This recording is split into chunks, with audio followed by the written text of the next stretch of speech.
da mucho gusto verlos y encontrarlos a unas caritas de personas muy amadas. Bienvenidos. Y el tema para esta mañana es escultura. ¿Qué cosa es una escultura? Todos tenemos la somera idea de lo que es una escultura.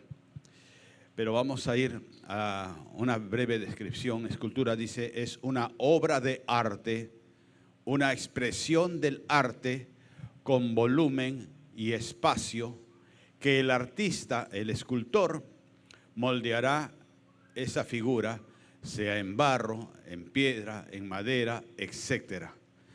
Y se tiene historia de esto de la escultura en el Medio Oriente, en la India, en Asia, en Egipto, etc. En esas culturas muy milenarias, desde hace 4.000 años antes de Cristo, más de 6.000 años que ya se hacía la escultura. Y vamos haciendo como un paralelo. Hay uno de los pintores que a mí me gustaba mucho, que era Salvador Dalí, porque una vez vi un Cristo crucificado que él había pintado, que estaba como enfocado desde arriba, y me impactó mucho, porque él pintaba de una forma que daba la expresión de como si fuese una fotografía, ¿verdad? Tiene algunas otras pinturas medio locas, porque él era medio loco, pero vamos al hecho que en la pintura se veía a veces hasta los músculos de la persona, etc. Y ahora, una escultura que dice acá también en esta descripción que es hecho en volumen y espacio. Es algo, sin desmerecer lo que es la pintura, pero es algo que ya está ocupando un espacio y está saliendo del plano que puede hacer una pintura. Es algo más vivencial, ¿cierto? Y hay muchas esculturas famosas que todavía existen y son vistas en muchos lugares del mundo, en muchos museos. ¿De acuerdo? Cuando nosotros podemos ver lo que leíamos en Génesis 2, el versículo 7, que el mismo Dios, por decirlo así, fue el primer escultor de la vida, porque Él formó al hombre del polvo, de la tierra, le dio forma. Bien. Claro que era solamente como los niños cuando van a la playa y juegan y hacen a veces muñecos de arena y cosas por el estilo. No tenía vida, pero el Señor, ¿qué es lo que hace? Le dio su aliento en la nariz y fue el hombre, dice, un ser viviente. Algo que el Señor en estos días que estaba pensando en esta enseñanza y me comenzó a mostrar algo que después le voy a decir en esta parte de Génesis 2:7. Mas cuando nosotros vemos en Apocalipsis 22:12, dice, y he aquí, yo vengo pronto y mi galardón, el premio, viene conmigo para recompensar a cada uno según fuere su obra. Para recompensar a cada uno según fuere su obra. ¿Qué nos dice acá? Que a nosotros vemos Génesis hasta Apocalipsis, todo el tránsito de la historia y de la vida, que el Señor nos da la oportunidad desde el nacimiento del hombre, desde la formación del hombre, hasta los últimos tiempos de que hagamos una obra. Y el galardón, el premio, el reconocimiento del Señor será gracias a esa obra. Bien, cuando nosotros, por ejemplo, llegamos a este lugar y era tierra más tierra y más tierra, con muchas piedras, pero también con mucha tierra. Pero sin embargo se ha avanzado bastante, nos falta mucho todavía, pero se ha avanzado bastante. Entonces se ha hecho, ¿qué cosa? Una obra. No se ha quedado las cosas conforme lo encontramos, que podríamos seguir congregando aquí, pero con la misma tierra y con todas esas cosas, y nos hubiéramos evitado problemas y gastos. ¿De acuerdo? Pero seguimos avanzando, le decía hace unos momentos que tenemos también en perspectiva muy próxima ya de establecer la cafetería, de construir la cafetería, y seguimos creciendo, seguimos desarrollando. No nos estancamos en una obra material de ingeniería, de arquitectura, como lo querramos llamar. Y ahora, podríamos decir nosotros que uno de los monumentos muy hermosos que hay es la Estatua de la Libertad en Nueva York.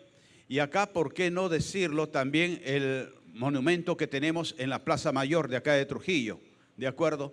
Y ese monumento que también ya tiene más de 100 años establecido ahí y que fue mandado a construir y lo trajeron de Alemania, lo tallaron y todas esas cosas, y que también tiene, en ese monumento encontramos lo que está mostrando, lo que los artistas y los que lo mandaron a hacer querían mostrar, ¿qué cosa? La libertad, el esfuerzo, el trabajo, la esclavitud y todas esas cosas, y eso está plasmado en ese monumento, que a veces uno pasa y ni caso le hace a este tipo de obras, pero es bueno interesarse por qué fue esto, porque es que hay un monumento en el cual hay un hombre que está con los brazos hacia atrás, qué es lo que quiere, lo que significa, y le vamos a encontrar el significado, el simbolismo.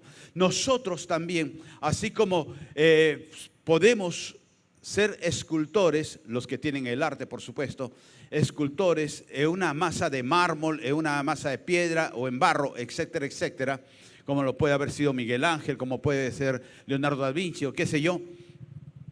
Nosotros, sin ser artistas también, tenemos un llamado a ser escultores, entre comillas. Esos escultores, ¿de qué cosa es? De poder esculpir nuestra propia vida, de poder esculpir nuestros hijos. El poder nosotros formar en nuestros hijos. No es el hecho que ya nació un hijo y ya, bueno, lo tengo por ahí, sino poderlo esculpir. Y lo vamos haciendo, mandándolo a un jardín, mandándolo a un, yo recuerdo mucho con esto de jardín, cuando estaba más chico Gabriel, mi esposa le dice, ¿y cómo estás, Gabrielito? ¿Has estado en tu nido? Y el Gabriel le dice, seré yo pajarito, ¿no? Cosa de niño, pero son así muy mosca los chicos. Pero nosotros estamos esculpiendo la instrucción, la educación en nuestros hijos. Y los mandamos a un colegio, luego a un instituto, a una universidad, etcétera, etcétera. Bien, pero en los colegios, en la universidad, están dándole la formación educativa, más la parte social y los principios, tú se los vas a dar desde casa. Tú eres el que tienes que esculpir en tus hijos principios, bases y fundamentos. Tú eres el que le vas a enseñar, agarrando el cincel de la vida, para poder formar en ellos carácter. El domingo pasado hablaba de la generación de cristal y de la generación de acero, que nosotros tenemos que ser acero templado y firme, como le decía a los líderes hace unos momentos. Nosotros tenemos que estar esculpiendo, porque dice que el Señor viene pronto y que Él nos va a tomar cuentas para ver si te mereces el galardón de padre, de madre. Porque padre y madre no es solamente engendrar, sino es formar, es criar. Algo que nosotros debemos entender es que estamos llamados desde el momento de la concepción de nuestros padres a ser padres o a ser madres, que un día también tendremos hijos o que tienen hijos, y que tenemos que enseñarles, y no enseñarles solamente en la parte doctrinal, la palabra, en la parte fundamental de los estudios, que es bueno el conocimiento, sino cuanto más en la parte vivencial, en el comportamiento, en las actitudes. Hace unos momentos que estaba con mi esposa en el carro y veía a los chicos de staff que se movían y todas esas cosas, y mi esposa me decía por uno de los chicos de staff, una de las chicas de staff, qué bien está esta persona, qué bien está esta chica, porque mira cómo sirve. Sí, le digo, pero sin embargo, el chico que estuvo detrás de ella, bien, gracias, ni fu ni fa, ni aparece ni nada, y aparece cuando quiere como turista. Entonces nosotros vemos que Dios nos da una oportunidad para ser formados. Miren, regresando a lo que yo les digo de Génesis 2:7, que el Señor me mostraba algo, y fue el hombre, le sopla aliento de vida, y fue el hombre, dejó de ser masa de barro, fue el hombre ser viviente. ¿De acuerdo? Ahora, mi perro Oslo, ¿es ser viviente o es ser muerto? Es ser viviente, ¿cierto? El gatito Firulais, ¿es ser viviente o ser muerto? Es ser viviente. Hasta una planta tiene vida, ¿verdad?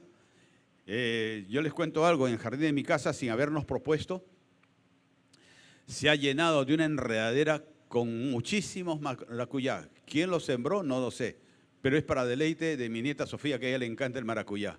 Y han avanzado y han abundado. Y esa planta tiene vida, porque si no, no tendría fruto, ¿de acuerdo? Entonces, esto me traía a reflexión. ¿Qué me quieres decir?, le decía el Señor. Adán fue formado del polvo de la tierra, sopla en su nariz aliento de vida y eso le confiere vida. Es ser viviente, sí. Y los animalitos también son seres vivientes. Tienen vida, son seres vivientes. Entonces, ¿cuál viene a ser la diferencia? Y la diferencia es la escultura. Es lo que Dios mismo comenzó a esculpir en el hombre. Si tú fueses mármol y tuvieses vida, a la hora que te meten el cincel y te van a quitar una parte, te va a doler. Pero como tú tienes vida, no eres mármol, pero tienes vida, a la hora que el cincel de la vida atiza un golpe sobre ti, un golpe de dolor, un golpe de tristeza, un golpe de lamento, un golpe de alegría, un golpe de gozo, comienza a formar carácter en ti para tener el carácter de Cristo. Jesucristo, nuestro Señor y Salvador, ¿acaso Él se balanceaba en el columpio de la doctrina simplemente y para todo decía, bienaventurado, sí, gloria a Dios y que la luz resplandezca sobre ti? ¿Acaso todo el día se la pasaba Él recitando aleluyas y aleluyas como muchos de nuestros hermanos evangélicos pentecostales quizás y todos, aleluya, aleluya, aleluya? ¿Se la pasaba Jesús así? No. Él también como hombre fue esculpido hasta el último momento en esa cruz cuando fue abandonado y dijo, Padre, ¿por qué me has abandonado? Padre, si es posible, aparta de mí esta copa. Él estaba siendo cincelado y esculpido para que de su testimonio y de su ejemplo nosotros pudiéramos someternos al cincel de la vida por Dios y poder ser esculpidos, porque te va a doler y sí que duele. Yo les digo algo, por ejemplo. Ustedes me ven con este ternito, ¿les gusta este terno? Este terno tiene un corte de los antiguos, porque a mí me gustan esos cortes antiguos que son así un poco más largos, el saco, porque ahora están viniendo, yo le decía culinches, porque ahora vienen así. No sé para qué le ponen el saco cuando está todo el panetón afuera. Pero ahora los ternos vienen así, más altos, y no me gustan esos. Pero este sí tiene un corte largo, ¿verdad? ¿Me queda bien o no me queda bien? Miéntanme. Miénteme. Este terno, ¿saben qué cosa? Hace más de 2 años o 3 años, no sé, que no me lo ponía. Es antiguito.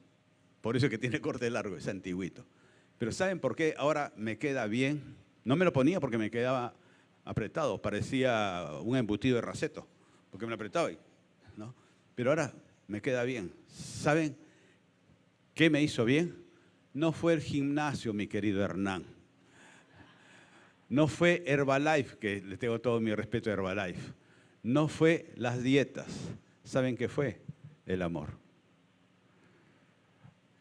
El amar intensamente a mi mujer y sufrir cuando ella fue tocada por el cáncer en el 2021 es lo que me permitió botar grasa también. Así que yo no les digo que sufran, pero sí les digo que amen. El cincel del amor también es lo que te va a formar. Formar no solamente en lo físico, te va a formar en el carácter, en el alma, en el corazón. Cuando una desgracia toca a tu puerta, cuando el dolor visita tu casa y tú dices, ¿por qué, Señor? ¿Por qué? Es que estoy trabajando en tu ser, dice el Señor, con el cincel y el martillo, y sigue golpeando y golpeando, porque está quitando una parte que no es buena para ti y va a ser retirada. Pero duele, sí, duele y mucho.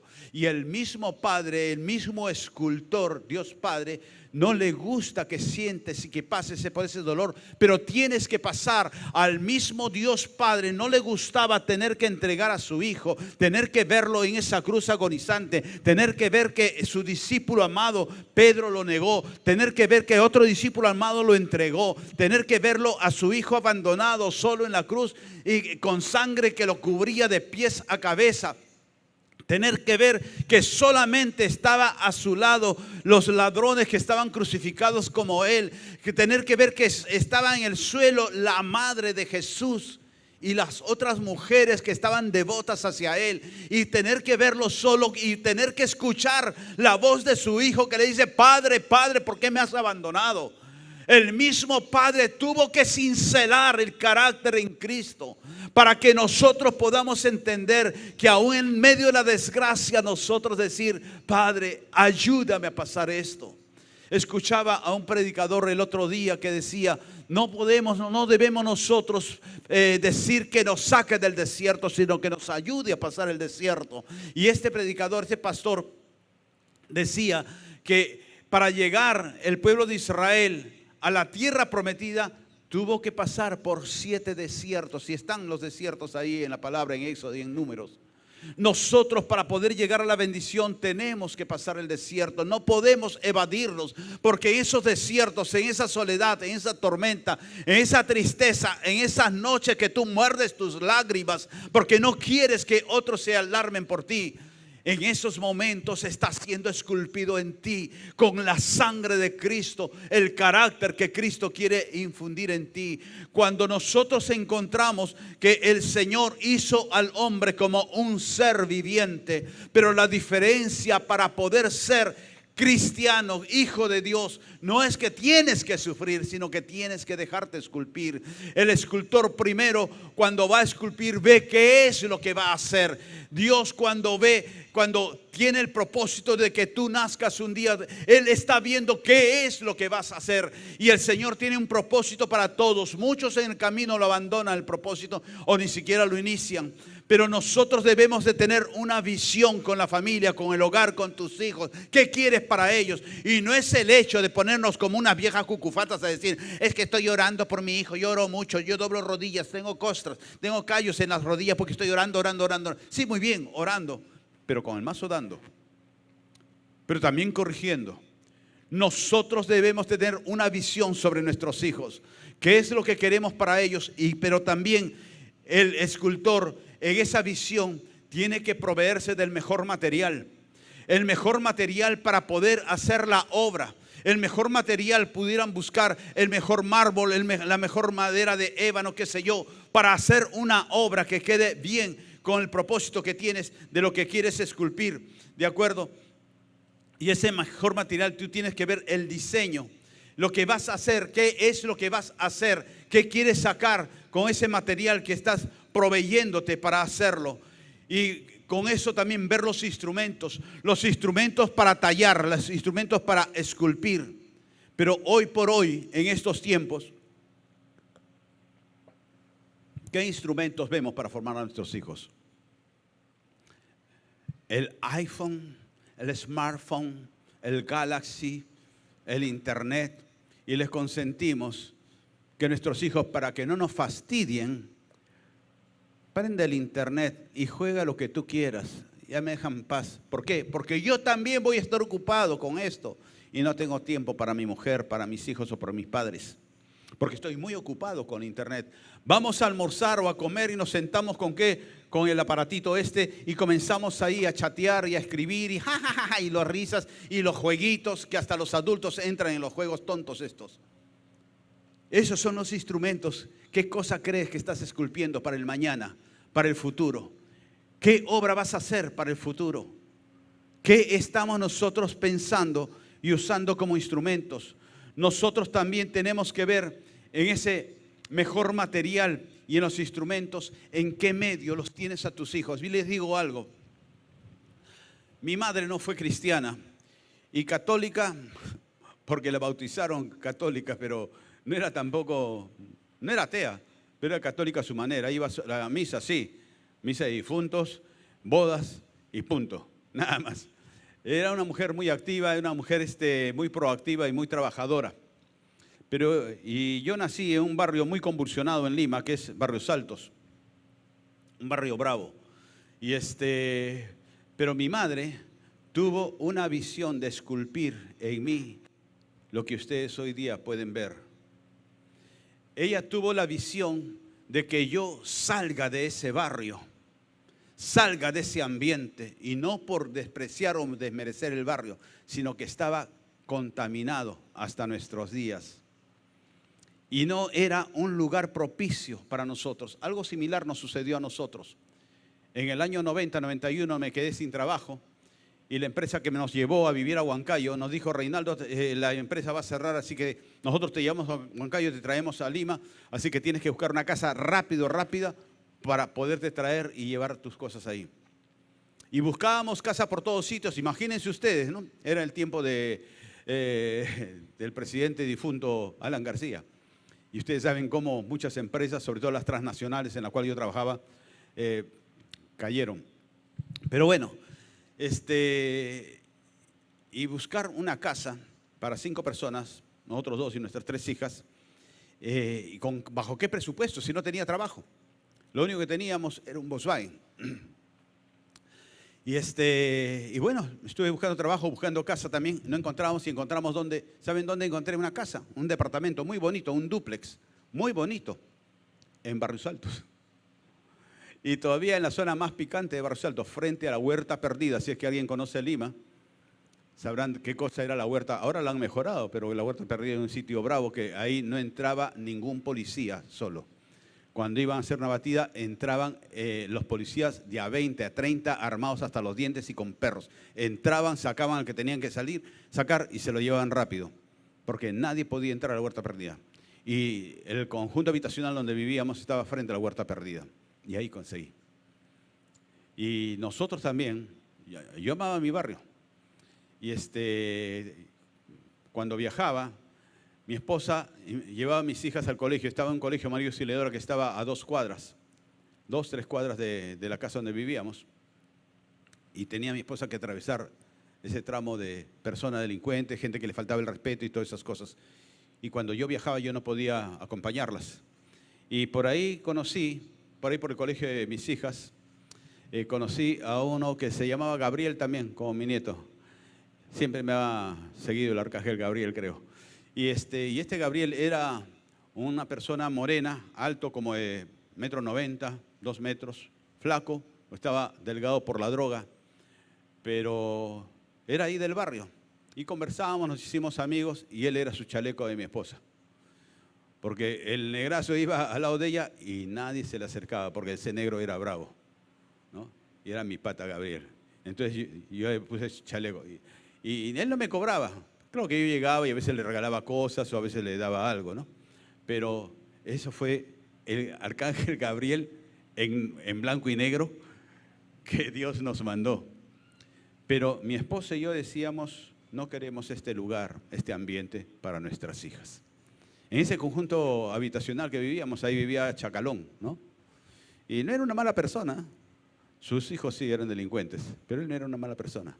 Y mi esposa ahí se vacilaba con Chacalón y se iba a vacilar con ella y bailar con la esposa de Chacalón. ¡Hola, Chacalona! ¡Hola!, le decía. Pero no era el ambiente, no era el lugar en el cual queríamos que nuestras hijas crecieran, porque si no, ahorita serían ellas las chacalonitas, ¿no? Pero ¿y qué es lo que hicimos? Le pedimos a Dios que nos sacara de ese lugar. Y cuando tú le pides a Dios, Dios te tiene un tiempo mientras te cincela y te forma. Y llegas a amar a esas personas. Y después de ello, el Señor nos sacó. Después que encontramos amor para dar a esas personas. Y el Señor nos sacó y nos llevó a otro lugar que parecía todo lo contrario, parecía un convento. Porque llegamos a un edificio de 3 pisos que todos eran cristianos. A las 8 de la noche un silencio sepulcral. Mi esposa ya no podía escuchar sus chichas. Y parecía un convento. Pero es cuando Dios está cincelando algunas áreas en tu vida, y esas áreas que duelen, porque nosotros decíamos: pero mis hijas, nosotros no queremos esto para ellas. Ellas son mujercitas, ellas no quiero que crezcan en este ambiente. Y el Señor tiene sus propósitos y su momento, su tiempo. Cuando nosotros encontramos que debemos de rodearnos de personas que son creyentes, porque un yugo desigual no puede caminar, no puede conseguir nada bueno. Entonces nosotros, aún sin ser creyentes, pero hay personas buenas también. No por el hecho que son cristianos todos somos buenitos, porque hay cristianos y cristianos entre comillas. Y hay mucha gente del mundo que son de mayor valor que algunos cristianos entre comillas. Entonces nosotros lo que tenemos que hacer es proveer el ambiente propicio para que pueda crecer nuestras hijas, nuestros hijos, nuestra familia, para que se desarrolle nuestra familia. Nosotros tenemos que trabajar en los instrumentos que Dios nos provee. Los instrumentos como son la palabra, los instrumentos como es el testimonio tuyo, que es lo que más va a hablar a tu casa, a tu familia. Y poder así con esos instrumentos llevarlos principios de firmeza, de unidad, de paz, de vivir en la excelencia, de hacer las cosas en la excelencia. La excelencia no quiere decir que andes con ropita de marca, no, no, no. Sino la excelencia es poder ser tú alguien que brilla no con luz propia, sino con la luz de Dios. Que se pueda reflejar en ti el amor de Dios, la misericordia de Dios. Y también el escultor va a tener que trabajar, porque no es fácil, seguro, que agarra un pedazo de piedra, de mármol, de madera y dice ya, yo quiero que se haga esto. Y se hace de la noche a la mañana. Va a trabajar y va a cincelar. Yo les digo algo, un hermanito que estimo mucho, que por X motivo llegó a estar en la cárcel. Él desde la cárcel mandó a hacer a un artesano, a un artista de ahí de la cárcel, y me regaló, ¿qué cosa? Una réplica exacta de mi carro, del Camaro. Una réplica exacta, que se abren las puertas, la tapa del motor, todo exacto. Eso no lo hizo ese artesano de la noche a la mañana. Eso le costó trabajo y tuvo que apropiarse de los instrumentos adecuados. Pero lo hizo ¿para qué? Para poder presentarle a la persona que iba a ser homenajeada, mi persona. ¿Por qué? Por el amor que él tenía o que tiene por mí, por el respeto que me tenía, ¿de acuerdo? Y yo lo recibí con mucha honra y lo tengo en mi oficina. ¿De acuerdo? Entonces, ¿por qué? Porque también el Señor a ti, a mí, nos ha dado una materia prima que son nuestros hijos, que son nuestra familia, nuestro hogar. ¿Qué es lo que haces con eso? ¿Lo valoras, lo estimas, lo respetas? ¿Estás trabajando para que sea formado de acuerdo a tu testimonio, a tu ejemplo, a lo que tú haces con ellos, a lo que tú los valoras a ellos? Porque eso va a decir mucho de tu amor que tienes por quien te proveyó, de ese familiar, de ese hijo, de esa madre, ¿de acuerdo? Algo que nosotros encontramos también en ese esfuerzo del escultor, del artesano, es que va a ser constante.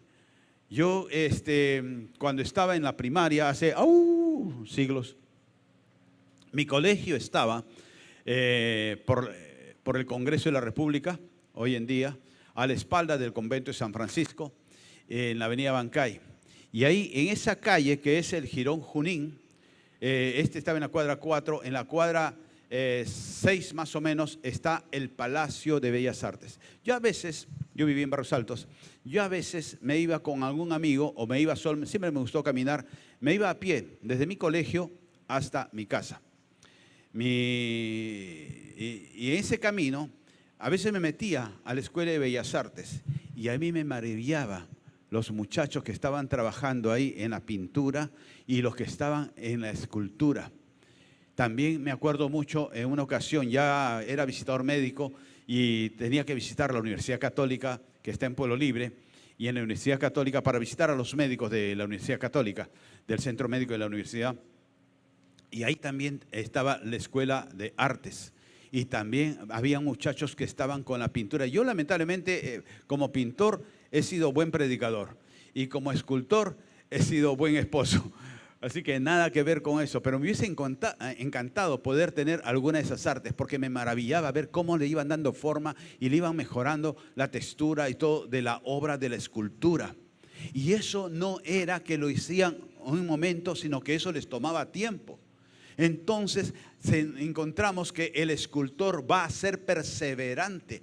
Cuando Dios esculpió los cielos, la tierra, los animales, a los hombres, las mujeres y hasta las suegras las hizo el Señor para nuestra tortura, el Señor se tomó un tiempo. El Señor se ha invertido tiempo en hacer esa obra hermosa. Mira al que está a tu lado, míralo un ratito y dile: tú eres una gran obra, a pesar de tu panza. Pero somos una gran obra del Señor, porque somos perfectos, somos completos, ¿de acuerdo? Y el Señor se ha tomado un tiempo en hacernos. Él pudo hacerlo en un chasquido de dedos, pero Él se tomó 6 días y el 7º día descansó, dice. ¿Por qué? Para enseñarnos a ser perseverantes, a hacer completa la obra. Y nosotros tenemos que tomarnos tiempo. En la perseverancia y en la constancia estará el éxito de la obra. Si tu hijo, si tu hija, si tu padre no responde a la invitación, tú tienes que ser constante y no en la invitación que todos los días, ya pues vamos. Yo tenía un amigo que nos visitaba y nos agarraba bibliazos, que la palabra y que la palabra y que la palabra. Nunca le hicimos caso. Pero cuando otro amigo, oró por nosotros y nos hizo una invitación muy particular y muy sencilla, fuimos a una iglesia evangélica y nos convertimos. Pero, ¿qué nos enseña esto? Que no es el estar insistiendo e insistiendo con la misma letanía. Insiste con tu ejemplo y tu testimonio, porque por tu ejemplo y por tu testimonio, tu familia va a encontrarse que el que te cambió a ti, también les va a hacer bien a ellos. Entonces nosotros tenemos que ser constantes y perseverantes. Y nosotros tenemos que poder encontrar que aún en los tiempos difíciles mantenernos firmes en la unidad, en la paz que el Señor ponga en nuestros corazones, para que la obra permanezca. Miren ustedes, dicen que las esculturas datan de más de 4.000 años antes de Cristo, 6.000 años ya, y hay muchas obras que todavía se mantienen, a no ser por la destrucción del hombre. El otro día veía a mi esposa un programa, un documental, en la cual de un tema que a mí me apasiona mucho, que son los templarios, y que habían estructuras de los templarios que habían hecho en Oriente Medio, puentes, castillos y pasadizos secretos que hasta ahora se mantienen. Miren ustedes, estamos hablando del siglo XI, del siglo XII, y estamos en el siglo XXI. Y hasta ahora se mantiene. Pero en cambio, ahora en estos tiempos, los puentes que se construye el hombre se desploman, no se desploman, se cayó, no se cayó, se desplomó, ¿no? Y cosas por el estilo. Pero sin embargo, ¿por qué es que se mantienen? Porque fueron hechos con mucho profesionalismo. No tenían los adelantos de hoy, pero lo hicieron. En Cusco mismo está la pared donde está la piedra esa de los 12 ángulos, qué sé yo, ¿no? Y ahí dicen incluso los nativos de ahí de Cusco, los guías, dicen, esta pared fue hecha por los incas. Miren cuántos siglos. Y la otra pared que está al frente en esta calle y que está toda mal hecha, y estas fueron hechas por los incapaces de los españoles. Por los incapaces de los españoles, que está toda fea, ¿no? Pero nosotros encontramos que tenemos que formar en nuestra familia, en nuestra casa, en nuestro hogar. Tenemos que esculpir con testimonio, con ejemplo, con amor, con principios y con disciplina. La disciplina, por ejemplo, es la puntualidad, que yo los felicito al 90% de ustedes que han llegado temprano. La disciplina ¿de qué? Del respeto, de la honra, de respetar también dentro del hogar al resto de la familia, los momentos de la comida, los momentos de almorzar, los momentos de compartir y todo eso. Respeto por las autoridades que tenemos en la ciudad, en la nación. Respeto por las autoridades a los chicos en los colegios. Todo eso se está perdiendo. Estamos en un mundo en caos y cada día el caos avanza más, pero nosotros no podemos estarnos lamentando y latigando. No, todo está mal y todo está de cabeza y dejarnos a muertos, sino nosotros poder seguir esculpiendo. Señor, sigue esculpiendo mi vida. Yo soportaré todo lo que tú estés haciendo en mí, formando en mí. Dame carácter, dame fortaleza en ti, que yo también voy a esculpir mi hogar, mi familia, mis hijos. Tienes que trabajar en ellos. Siempre hay algo más que hacer. Siempre hay una pieza más que esculpir, una pieza más que sacar para poder nosotros que nuestra obra permanezca, porque Él viene pronto y el galardón será para aquel que el Señor vea que su obra ha sido buena.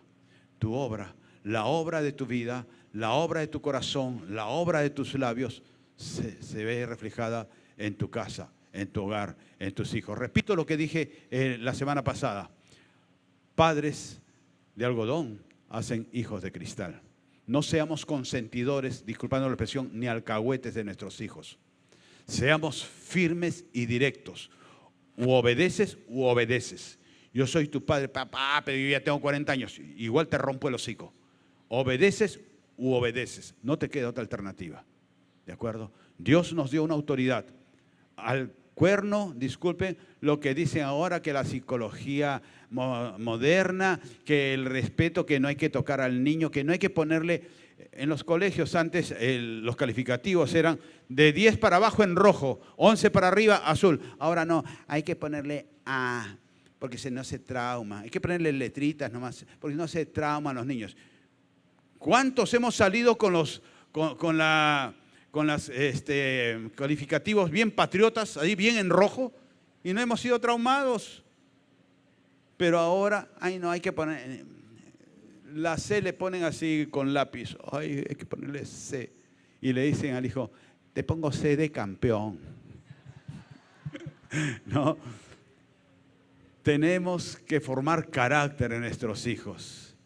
Tenemos que nosotros seguir esculpiendo los principios y los valores. Tú eres una gran bendición para tu casa, para tu hogar. Sélo firme en el Señor. Amén. Dale un aplauso al Señor. Pónganse de pie, mis amados.